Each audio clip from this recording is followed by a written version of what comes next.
Drama শুরু হয় আমরা মিয়াও নামের একটি মেয়েকে দেখতে পাই, যে কিনা তার রুমে বসেছিল আর বাহিরে তাকিয়ে তারা দেখছিল। তার মন অনেক খারাপ ছিল। মনটি কেন খারাপ ছিল তা আমরা বুঝতে পারি না। তখনই একটি পিচ্চি মেয়ে তার কাছে আসে আর তাকে জানায় যে আপনার পছন্দের সিরিয়াল শুরু হতে চলেছে, আপনি যদি চান তাহলে আমরা একসাথে দেখতে পারি। কিন্তু সে মেয়েটিকে না বলে এখান থেকে তাড়িয়ে দেয়। তারপর তার কাছে তার বয়ফ্রেন্ডের টেক্সট আসে, যার নাম ছিল স্যান। মিয়াও নিচে চলে যায় স্যানের সাথে দেখা করার জন্য। স্যান তাকে তার মাফলারটি ফেরত দিয়ে দেয়। তখন সে বলে, আমি এই মাফলারটি নিতে চাই না। তখন স্যান জিজ্ঞাসা করে, কেন, কি হয়েছে, তুমি কি সত্যি ব্রেকআপ চাও? তখন সে বলে, হ্যাঁ, আমি ব্রেকআপ চাই, কারণ আমি এই সম্পর্কে আর থাকতে পারছি না। আমি আমার নিজের জীবন সুন্দর করে সাজাতে চাই, নিজের মতো করে। এই কথা বলে সে চলে যেতে চাইলে তখন পিছন থেকে স্যান তাকে জড়িয়ে ধরে আর বলে, কেন তুমি এমনটা করছো? তার মানে কি 2 বছর তুমি আমার সাথে নাটক করেছো? এই 2 বছর তুমি আমার জীবন থেকে নষ্ট করে দিয়েছো। তাই আমি তোমাকে চাইলেও ক্ষমা করতে পারবো না। আমি এখন এটাই বিশ্বাস করব, তুমি নাটকবাজ, ধোঁকাবাজ, আর তুমি কখনোই আমার সামনে আসবে না। এই কথা বলে সে এখান থেকে চলে যায়। এইভাবেই 10 বছর কেটে যায়। আমরা মিয়াওকে একটি কোম্পানিতে বসে থাকতে দেখি। তার সামনে স্যানের পিকচার ছিল। তখন সে স্যানের পিকচারটি চেঞ্জ করাতে চাইলে এখানে স্যান চলে আসে আর বলে, আমার পিকচারটি আর পরিবর্তন করতে হবে না, আমি এখন চলে এসেছি। মিয়াও বলে, তুমি এখানে?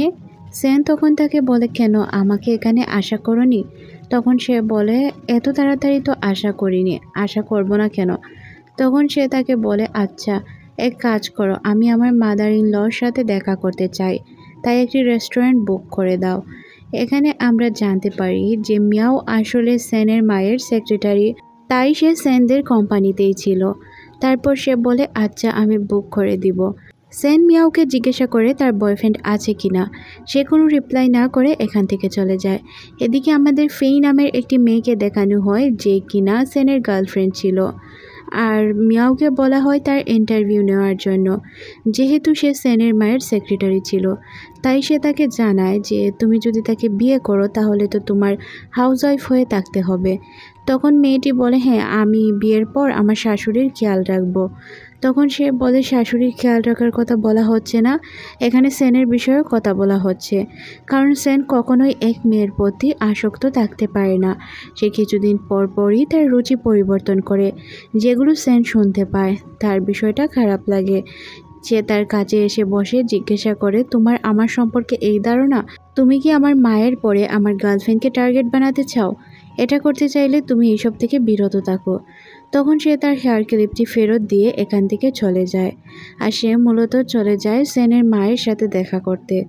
মিয়াও স্যানের মায়ের কাছে গিয়ে তার সম্পর্কে ভালো ভালো কথা বলে, ফেই আসলেই ভালো মেয়ে। তখন তার মা তাকে জানায় যে ফেই ভালো মেয়ে তুমি বলছো, কিন্তু সে অনেক ছোট, এখন তার বিয়ের বয়স হয়নি। আর সে স্যানকে বিয়ে করে তার সাথে ভালো থাকবে এই বিষয়ে আমি বুঝতে পারছি না। যদি বুঝতে পারতাম তাহলে তাদের বিয়ে অবশ্যই দিতাম। আমি স্যানের সাথে এই মেয়ের বিয়ে দিতে পারবো না। তখন আমরা স্যানকে দেখতে পাই, যে কিনা পাশ থেকে এসে মায়ের সাথে তর্কে জড়িয়ে পড়ে। স্যানের মা তার উপর রেগে যায় আর বলে, তুমি কিভাবে ভাবলে?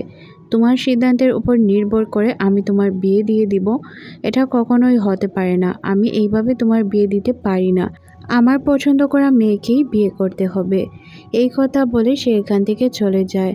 সিন পরিবর্তন হয় পরদিন সকালে, যেখানে স্যানের মা তার কোম্পানি ভিজিট করতে যায়। এখানে মেয়েও তাকে সব কিছু ঘুরে ঘুরে দেখায়। তাকে জিজ্ঞাসা করা হয় যে এই প্ল্যানটি কিভাবে সে তৈরি করেছে। তখন মিয়াও তার সব বিজনেস প্ল্যান খুব সুন্দর করে বলে দেয়। আর মায়ের সাথে তার অনেক ভালো সম্পর্ক ছিল। স্যানের মা মিয়াওকে অনেক বেশি পছন্দ করত, কারণ সে কাজের প্রতি অনেক লয়াল ছিল, তাই মূলত তাকে সে রেখেছে। স্যানের মা মিয়াওকে বলে, আমি খুব ভালো করেই জানি তুমি কখনোই আমাকে নিরাশ করবে না। এই কথা বলে সে এখান থেকে চলে যায়। মিয়াও তার কাজে লেগে পড়ে। সিন পরিবর্তন হয় অতীতে, যেখানে আমরা মিয়াওর ফ্যামিলিকে দেখতে পাই, যার সাথে কথা বলার জন্য স্যানের মা চলে আসে। আর তার মায়ের চিকিৎসার জন্য কিছু টাকা দিয়ে তাকে বলে স্যানকে বলে যাওয়ার জন্য। তবে মিয়াও স্যানকে বলতে চায় না, কিন্তু তাকে বলা হয় যে সে তার সাথে 10 বছর পর্যন্ত কাজ করতে চায়। যদি মিয়াও ভালোভাবে কাজ করতে পারে আর তার কাজ তার পছন্দ হয় 10 বছর সে টিকে থাকতে পারে, তারপরেও যদি তার ছেলে সিঙ্গেল থাকে, বিয়ে না করে, তাহলে সে তাদের বিয়ে দিয়ে দিবে নিজ দায়িত্বে। তাই মূলত সে এই কাজের জন্য রাজি হয়েছিল। আর ওই দিন যে আমরা দেখেছিলাম মিয়াও সেনের সাথে সব সম্পর্ক শেষ করে দিয়েছে, এটার কারণ ছিল সেনের মা, তাছাড়া আর কিছুই না। তখন মিয়াও মনে মনে ভাবে যে আমাকে এই কথাটি তাকে মনে করিয়েই দিতে হবে, কারণ সে হয়তো বয়সের কারণে সব কিছু ভুলে গিয়েছে। পরের সিনে আমরা মিয়াও এবং সেনকে দেখতে পাই। সেন ইচ্ছে মতো ড্রিঙ্ক করছিল আর ভাবছিল যে হয়তো মিয়াও তাকে নিয়ে মজা করছে। তখন মিয়াও তাকে জানায় যে সে তাকে নিয়ে মজা করতে যাবে কেন। তখন মিয়াও জিজ্ঞাসা করে, আচ্ছা তোমার আর ফের মধ্যে কি কিছু হয়েছে? তখন সে বলে, না, ফে অনেক ভালো মেয়ে, সে সবার মতো আমার সাথে ঝগড়া করে না, সবসময় আমার সাথে হাসি খুশি থাকার চেষ্টা করে, তাই তাকে আমি এত পছন্দ করি। তুমি আমার পার্সোনাল সেক্রেটারি হবে, যাতে তুমি আমাকে হেল্প করতে পারো, যাতে আমি সবসময় ফেইকে পটিয়ে রাখতে পারি। তখন এতে রাজি হয়ে যায় মেও, কারণ তার হাতে আর কোনো রাস্তা ছিল না। সেন তখন তার কাছে আইডিয়া চায়। মেও বলে, এখন তো আমার কাছে আইডিয়া নেই, আচ্ছা আমি আসছি, তোমার সাথে কথা বলার মতো এখন আর টাইম নেই, অনেক সময় দিয়েছি তোমাকে। তারপর সে এখান থেকে চলে যায়।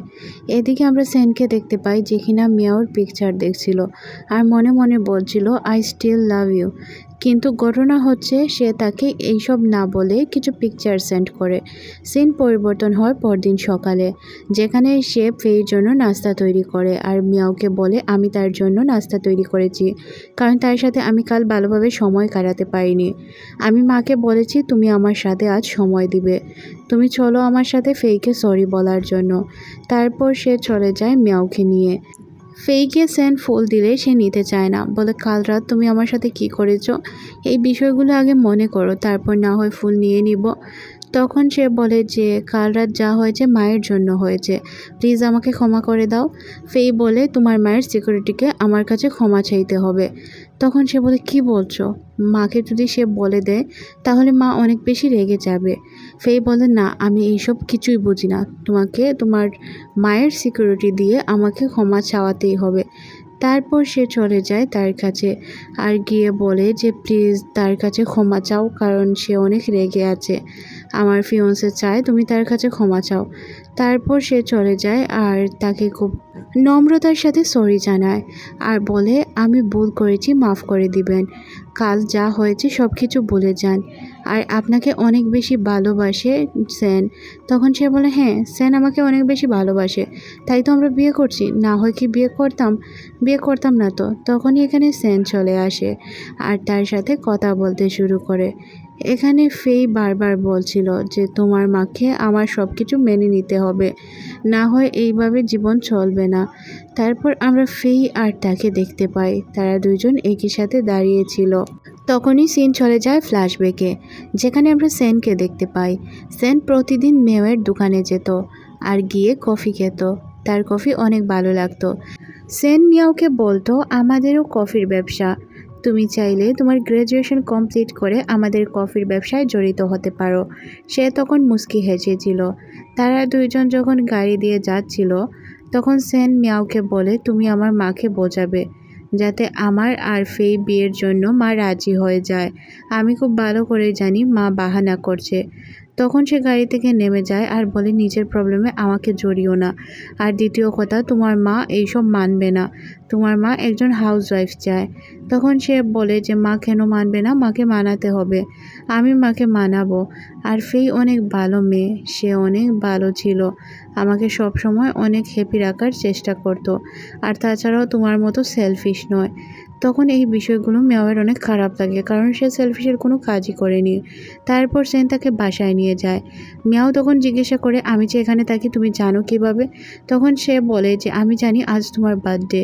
তারপর রুমের ভিতর গেলেই সে দেখতে পায় ওই মুখটি, যেটা কিনা সে তাকে গিফট করেছিল। তখন সে জিজ্ঞাসা করে, এই মুখ তোমার কাছে এখনও আছে? তখন সে বলে, না, ফেলে দিয়েছিলাম, কিন্তু কিভাবে চলে এলো জানি না। আসলে সে মিথ্যা কথা বলছিল, সেন তা বুঝতে পারে। সেন তার জন্য কেক নিয়ে আসে, তারপর সে উইশ করে কেকটি কেটে ফেলে। সেন জিজ্ঞাসা করে, তুমি কি চাইলে, বয়ফ্রেন্ড নাকি টাকা? তখন মিয়াও বলে দুইটাই চেয়েছি। এক কাজ করতে পারো, তোমার যেহেতু অনেক শখ আমার একটি বয়ফ্রেন্ড বানানোর বা আমার বয়ফ্রেন্ডকে দেখার, তাহলে তুমি এক কাজ করো, আমাকে বয়ফ্রেন্ড খুঁজে দাও। তারপর মিয়াও আর সে মিলে তারা ট্রুথ এর ডেয়ার খেলতে শুরু করে। তখন মিয়াও বলে আমি তোমাকে একটি প্রশ্ন করতে চাই। আচ্ছা, এই 10 বছরে তুমি কতগুলো মেয়ের সাথে ছিলে? আমাকে সঠিক কথা বলবে। কিন্তু সেন এখানে ঠিকঠাকভাবে উত্তর দেয় না। সে চুপচাপ বসে থাকে আর বলে তুমি ড্রাঙ্ক। তখন সে বলে তুমি কি আমাকে এই প্রশ্নটি করবে না? তখন সেন আবারও বলে তুমি ড্রাঙ্ক, তাই তোমাকে কিছু বলবো না। তারপর আমরা তাকে দেখতে পাই যে কিনা সেনকে থাপ্পড় মেরে দেয় আর বলে যে তুমি নিজেকে কি মনে করো? তুমি আমার কষ্ট কখনোই বোঝার চেষ্টা করোনি আর কখনো বুঝতেও পারবে না। আমি আমার কষ্ট কাউকেই বোঝাতে পারবো না। আমি কারোর সাথেই রিলেশনে জড়াইনি। এই কথা বলেই সে বেহুশ হয়ে যায়। সকালে যখন তার ঘুম ভাঙে তখন সে অনেকটাই অবাক হয়ে যায়। সে নিজেকে বিছানায় পেয়ে, কারণ সে তো ড্রিঙ্ক করা অবস্থায় ছিল। সেনকে বাহিরে দেখে জিজ্ঞাসা করে তুমি এখানে কি করছো? কাল কি বাসায় যাওনি? সেন বলে না, বাসায় কিভাবে যেতাম, আমি নিজেও ড্রাঙ্ক ছিলাম আর ড্রাঙ্ক অবস্থায় চাইলেও গাড়ি চালানো সম্ভব নয়। আজ মিয়াওয়ের একটি প্রোগ্রাম ছিল, আসলে এটি কোম্পানির মিটিং ছিল, তাই সে এই মিটিংটি অ্যাটেন্ড করার জন্য চলে যায়। সাথে সেনও ছিল। এখানে যে লোকটির সাথে মিটিং ছিল তার নাম ছিল স্যাং। সেং তার সাথে দেখা হওয়ার পর বলে যে তোমার সাথে দেখা হয়ে ভালো লাগলো, কিন্তু কেউ কি মায়ের সেক্রেটারির সাথে সারা রাত কাটায়? এটা তো আমি কখনো জানতাম না। এই বিষয়টি শোনার পর তার খুবই খারাপ লাগে, কিন্তু সে কিছু বলতে পারে না, চুপচাপ বসে থাকে। কফি কোম্পানি নিয়ে তাদের মধ্যে অনেকক্ষণ কথা হয়। এখানে খুব সুন্দরভাবে গুছিয়ে কথাগুলো বলছিল মিয়াও। তার কথা শুনে সেংয়ের ভালো লাগে, কিন্তু ঘটনা হচ্ছে সেং চাইছিল না তাকে এই প্রজেক্টটি দিতে। তারপর মিয়াও বলে যে আপনি আমার পার্সোনাল বিষয়ে কথা না বলে প্রফেশনাল বিষয়ে কথা বলে আমি অনেক খুশি হতাম। তারপর তার কথা বলার দরুন তার প্রেজেন্টেশনে সে রাজি হয়ে যায়। বলে আচ্ছা, তারপরে তোমাকে কিছু কাজ করতে হবে। তখন সে বলে কি কাজ করতে হবে আমি খুব ভালো করেই জানি। এখানে আমরা দেখতে পাই তাদের ডিল সাইন হতেই যাবে, তখনই এখানে একটি ভিডিও প্লে করে দেওয়া হয়। ভিডিওটি এমন ছিল যে তারা একটি জিনিস বা অর্ডার খুব সুন্দর করে নিচ থেকে উঠিয়ে দিয়েছিল। আসলে এটা নষ্ট ছিল, তারপরে তারা ডেলিভারি করছিল। এই বিষয়টা দেখার পর তাদের 3 দিনের সময় দেওয়া হয় নিজেকে প্রমাণ করার জন্য। তাই এখান থেকে তারা দুইজন বেরিয়ে চলে আসে। আর আসার পর চিন্তায় পড়ে যায় তারা প্রমাণ কোথা থেকে পাবে। মিয়াও প্রমাণের জন্য সিসিটিভি ফুটেজ দেখতে শুরু করে। তারপর সে বুঝতে পারে এটা ফেক, তাই সে চলে যায় সেংয়ের সাথে দেখা করতে। তখন সেং তাকে দেখে বলে যে তোমাকে দেখে অনেক কনফিডেন্ট মনে হচ্ছে। সে বলে আমি সব সময় কনফিডেন্ট ফিল করি, তাই আমাকে দেখে মনে হয়, তাছাড়া আর কিছুই না। তারপর সে সবার সামনে কথা বলে তার বিজনেস ডিল নিয়ে, কিন্তু এখানে সেং একটি শর্ত দেয়। বিজনেস ডিল সে মানবে আর যুক্তিও সে মেনেছিল। যুক্তিগুলো সে বুঝতে পারে তাই সে মেনে নিয়েছে, কারণ তার কোনো কথাই ভুল ছিল না। আর এইগুলো যে ভুল বা এগুলোর কোনো ভিত্তি নেই তা সে প্রমাণ করেও দেয়। আর এই প্রমাণের কারণেই মূলত তাকে বাধ্য হয়ে রাজি হতে হয়। কিন্তু সেং এখানে পুরোপুরি রাজি হয় না। সে বলে আচ্ছা, আমার একটি শর্ত আছে, আমার সাথে তোমাকে ড্রিঙ্ক করতে হবে, তাও আবার মুখোমুখি বসে। তখন সে প্রথমে রাজি হতে চায় না, তারপর মনে মনে চিন্তা করে এই কোম্পানিকে তাকে বাঁচাতে হবে, কারণ আজ পর্যন্ত সে এই কোম্পানিতে অনেক সময় দিয়েছে, তাই সে এই কোম্পানির কোনো ক্ষতি চাচ্ছিল না। সেংয়ের কথা অনুযায়ী সে যখন ড্রিঙ্ক করতে রাজি হয়ে যায় আর তাদের দুইজনেরই ড্রিঙ্কের জন্য প্রস্তুত করা হয়, তখন এখানে সেন চলে আসে আর বলে এইসব থামাও।